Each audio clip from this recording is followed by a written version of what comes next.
Okay, everybody. Hey, how's everybody feels about last quiz? Easy? That's pretty straightforward, right? All right, let me give you some feedbacks. Make sure I got everybody's name right. So, Wayland, right here. Suja. Kevin. I think I got it this way. Hey.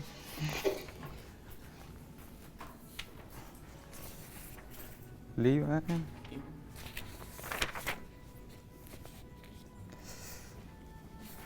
Useful.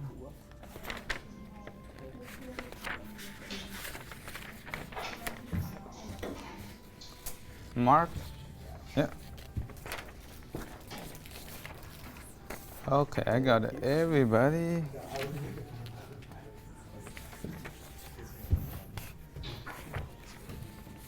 Toby.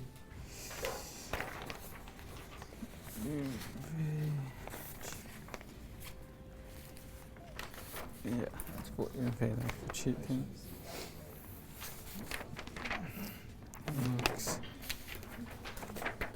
Here you go. Yeah.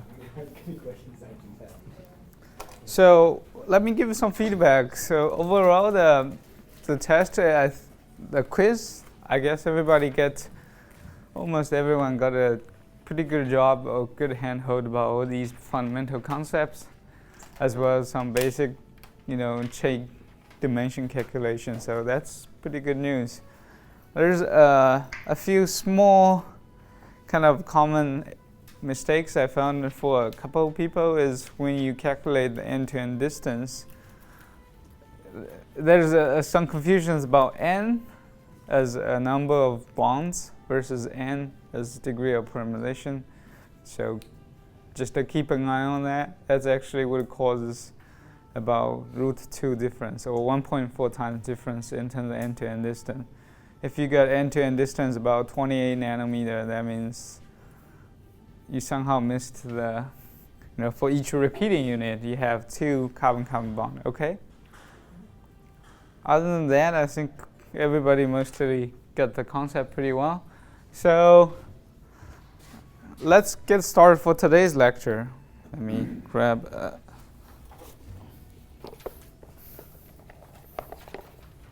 we can get something here. Let me get started on today's lecture. So for the past 3-4 lectures, we talked about those basics about chain conformation, different chain models, and the concept about free joint chain, free rotation chain, and hindered rotation chain. So starting from this lecture, we're going to finishing up for chapter 6.3, which talks about a new concept about characteristic ratio. And we're going to discuss what this characteristic ratio actually means physically and how does that would affect our understanding of polymer. And if we have a little bit of time at the end of the lecture, we're going to talk about persistence length as a new concept to describe semi-rigid chain. Okay? So let's get started. So before I start the lecture, I want to give a recap of 3 different models we talked about in the last lecture.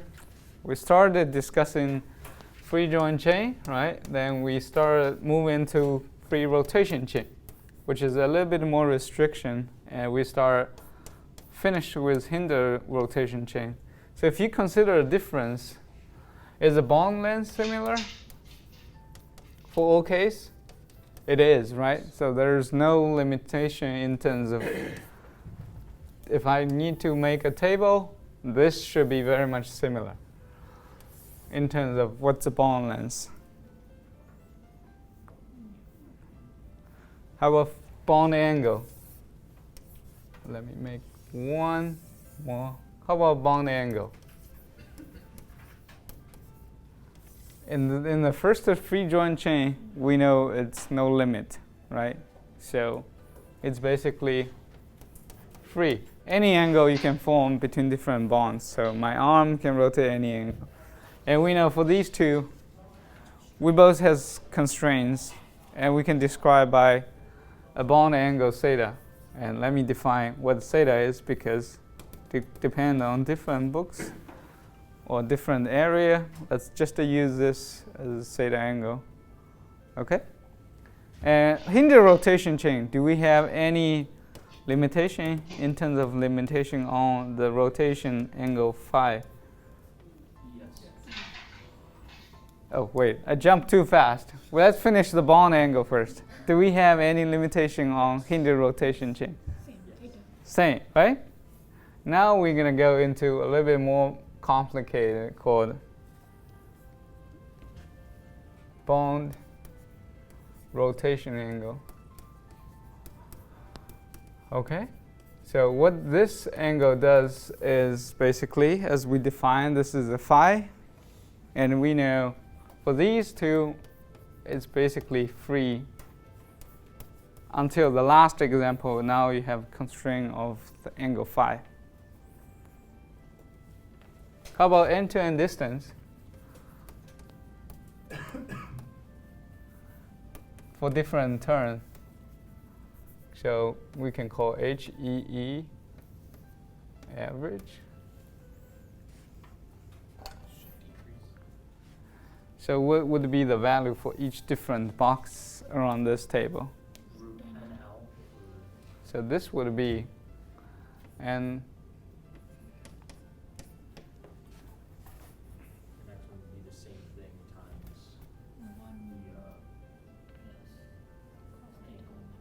Angle, right? So it will need to multiply by 1 plus cosine theta.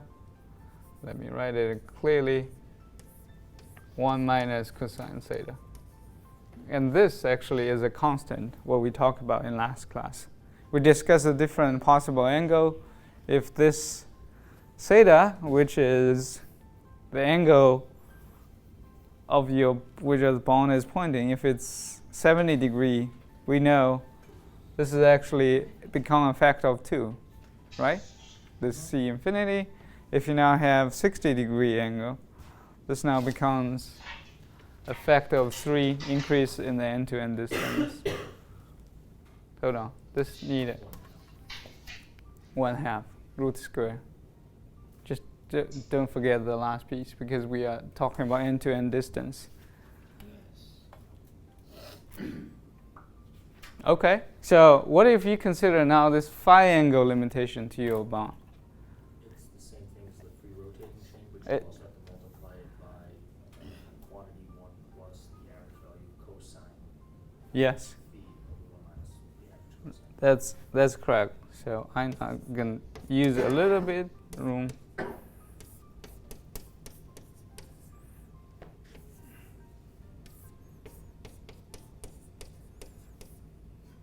First, it's going to be theta. Then we're going to be multiplied one more time by cosine phi. Okay?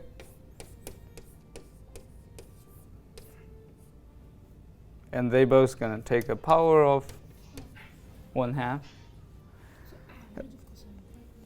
Yes. You can write an average sign if you like in between. Okay?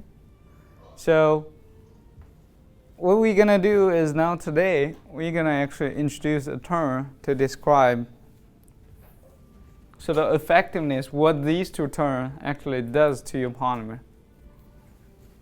Okay, so in terms of free rotation chain, if you have one of this term versus in the rotation chain, you have 2 additional terms to NL square, how they would affect your polymeric structure.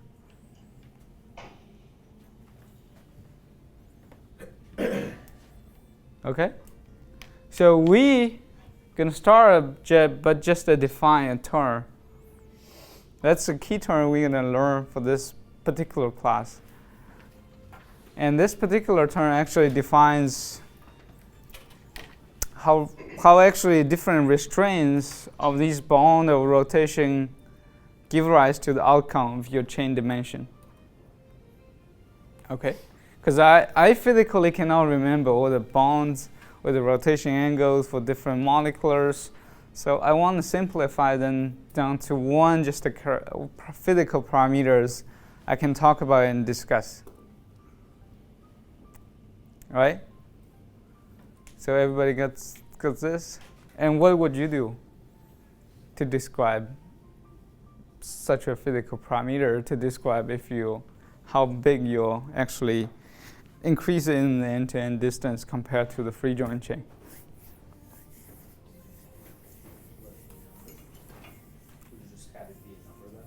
Yes, it's just going to be a number in this particular case, right?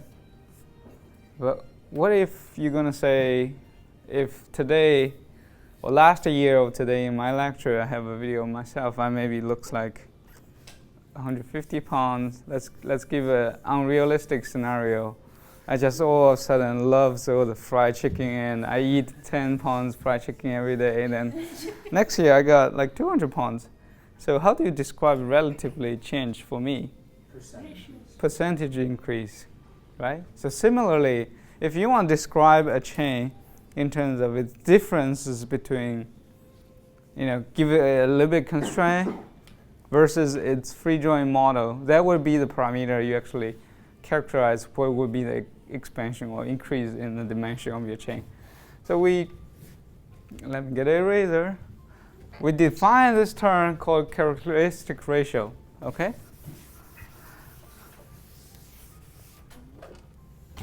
So we're going to learn this called characteristic ratio.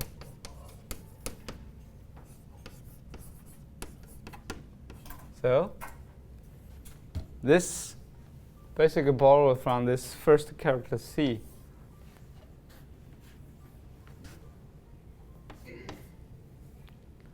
And we actually write 3, which means definition. C is defined as end-to-end distance of your particular polymer chain. Okay? Square divided by NL square. So depending on different model, you would get different C.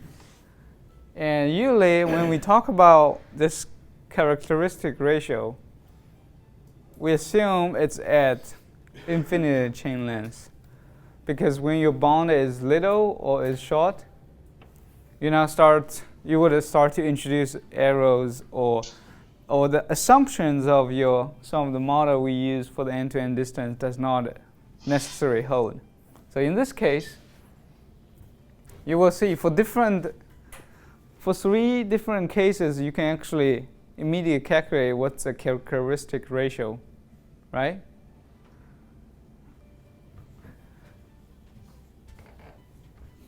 What would be the characteristic ratio for a given free rotation chain? Just that 1 plus cosine theta. Just 1 plus cosine theta divided by 1 minus, right? Does that make sense to everybody? Sonia, question? So, is the reason that's the case because we know that the end-to-end distance is NL squared, and so it cancels with each other and only leaves? Right. Because we basically, like I said, give a little bit funny example how I compare with myself a year ahead of me, and hopefully that's not the case because I'm really trying to stay in shape. Okay, I'm happy with 150. So that's basically what we are trying to compare. So with different restrictions in the bond rotation and bond angle, how much expansion your chain overall end-to-end distance would have? Okay?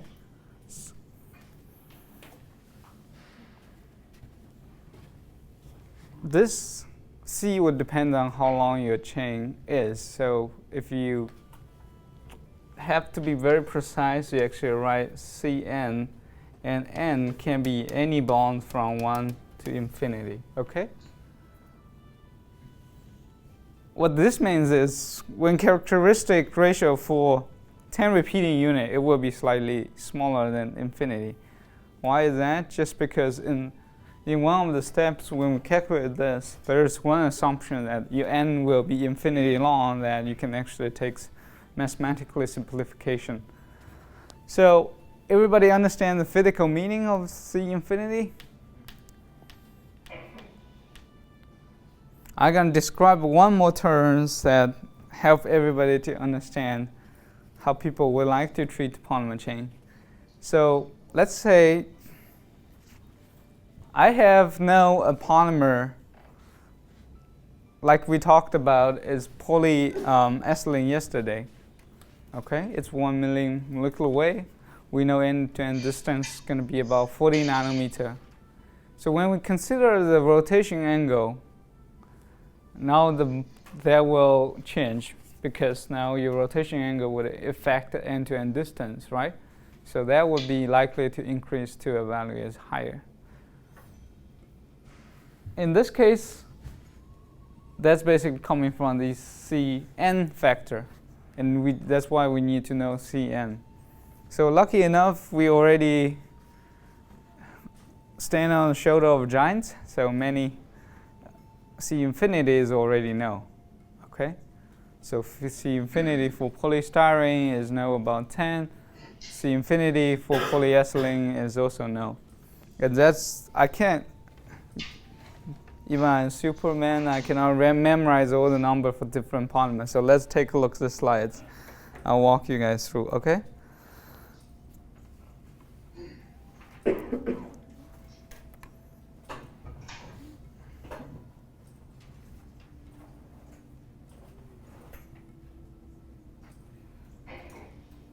Here you go. This is where we stopped last time, and okay, this is where we start today.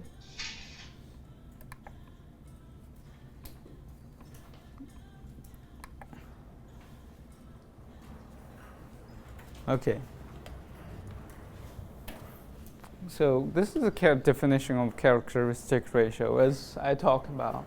It will be end-to-end distance divided by NL squared.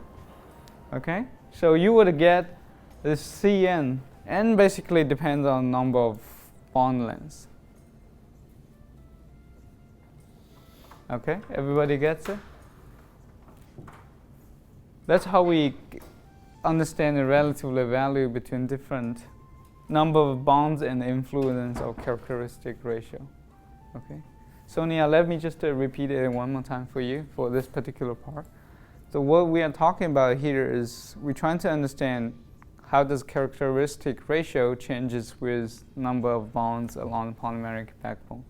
So if you have a shorter bond, if you have number of bonds, let's say 10 bonds, your Cn will a little bit lower than what is C infinity. And what we really should care is just the C infinity, or when number of bonds is going to be very long. Then you read the value of what the C infinity is, they will give you free rotation chain, independent hindered rotations, or interdependent, or this is just a free rotation chain, the other way people put it. Okay? Any questions so far? How we actually understand the term called a characteristic ratio? It should rather called as maybe chain expansion ratio, depends on the bonds, right? Yes. I would like to say it's more like an expansion factor. In this particular case, yes, compared to free rotation chain. Could you just remind me what interdependent in this case is? Interdependent is where you have one bond angle would be influenced by the next one, or in other words, I should really just type it as hindered rotation chain model. Okay, so that's when you consider the phi angles in the rotation isomer state. Sonia? Repeat that one more time, please. So interdependent is just what we've been considering the HRC. Right, right. So then what's the independent hindered rotations? Independent is just a free rotation. Okay. Wait, but then Yeah, it's the same. Just how people call it slightly different. So this is where you only consider the expansion factor to be 1 plus cosine theta divided by 1 minus cosine theta. Okay. But if you want to consider now the rotation isomer state, there's limitation to this particular rotation angle. You get an additional expansion, right? So we can give you a few examples. So now imagine my angle is now fixed at 60 degrees. This would cause a C infinity equals to 1 plus cosine 60, 1 minus cosine 60. Cosine 60 is 0.5, so this would be C infinity will be equal to number 3. Okay? If you now consider also the rotation angle, let's say this theta has influence, and this term will further increase the overall dimension of your bond machine, right? Okay? Any more questions? Yes? Just you mentioned like the polystyrene, it has like characteristic ratio around 10. Mm-hmm. This is an experimental number or it's a... We actually gonna just talk about in a minute. This is a very good question. So here you go. So this is a table I cropped from the textbook where it talks about C infinity, and you can see with different typical polyethylene oxide, it's 4.2 compared to more rigid like polystyrene, you would have 10.1 or something. However, what is interesting is that one of our model we discussed may not be fully capture what is going on there, and I'll explain the reason for that.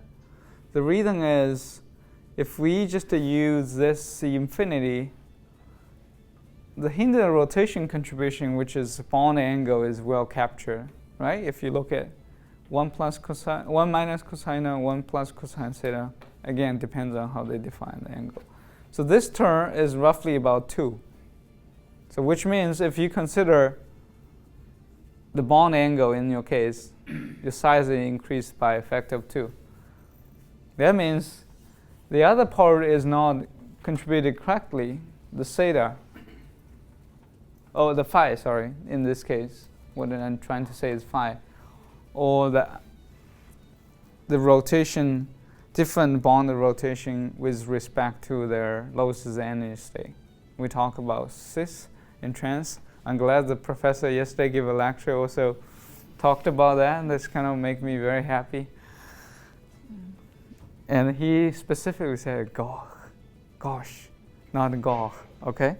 I was paying attention. Is he going to pronounce that? He indeed did. So this particular angle going to come into play, and that's where this was not captured right in terms of what is different stirring hinges.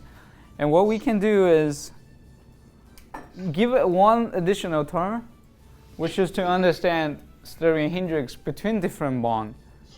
Okay, not just a neighboring, but some of the bonds just far away. And this factor would actually correct our data and gives now a correct characteristic ratio. Okay, so what this would result in is now conceptually your bonds a few atoms away would start to interfere with your original bond. But in the class where we kind of trying to demo, we only showed one bond between two sections, right? We show when you rotate this middle bond, you would have would be the transfer. Imagine this would be your carbon backbone, and that would be the lowest energy state because they are far away from each other. When you rotate, you would have reached a Gauss state, plus, Gauss minus. But it doesn't matter, for what happens here versus here. But in realistic way, even the carbons several atoms away in this case would start to also influence this particular bond. And this is rather complicated to directly capture using a simple mass equations. But just bear with me 1 second. if you actually consider what would be different, say the phi 1, phi 2's contribution to the real polymer chain, you can actually now start capture this difference. We don't need to require to actually memorize all these equations, but I'm trying to show you if you do calculate based on those long-range interactions between different segments, you will start be able to capture what is going on in terms of rotation angle phi, not the theta, okay? Theta is bond angle, but phi influence on your expansion factor.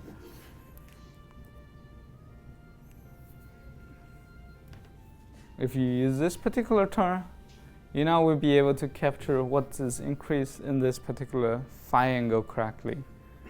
And if you get this, so you can see, this is still about a factor of 2 increase in your characteristic ratio. This contributed the majority of that. If you do a calculation of this term, this is about 1.4 divided by 0.6, which is almost a factor of 3 or 4 increase. Okay. Combining two, you can get a characteristic